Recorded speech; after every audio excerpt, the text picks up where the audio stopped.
નમસ્કાર, આપ જોઈ રહ્યા છો સ્પાર્ક ટુડે ન્યૂઝ। થરાદ શહેરના મુખ્ય હાઈવે પર રેફરલ હોસ્પિટલ નજીક મોટો ખાડો પડવાથી વાહન ચાલકોને તેમજ હોસ્પિટલના દર્દીઓ માટે મુશ્કેલી ઊભી થઈ છે।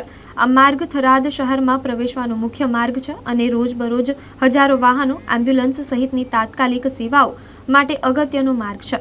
સ્થાનિકોના જણાવ્યા અનુસાર હોસ્પિટલમાં આવનારા દર્દીઓ અને ઇમરજન્સી 108 એમ્બ્યુલન્સ સેવાઓને આ ખાડાના કારણે ભારે હાલાકીનો સામનો કરવો પડી રહ્યો છે। ઉપરાંત થરાદ વાવ ડીસા તરફથી આવતા બજારોમાં વાહનો માટે પણ આ માર્ગ આવશ્યક છે। ખાડાને કારણે અકસ્માતની પણ શક્યતાઓ વધી રહી છે। સ્થાનિક નાગરિકો અને વાહન ચાલકો તંત્ર સમક્ષ માંગણી કરી રહ્યા છે કે ખાડાનું તાત્કાલિક સમારકામ કરવામાં આવે। સ્થાનિકો આશા રાખી રહ્યા છે કે મીડિયા અહેવાલો બાદ તંત્ર સમયસર કાર્યવાહી કરશે કે કેમ તે જોવાનું રહ્યું।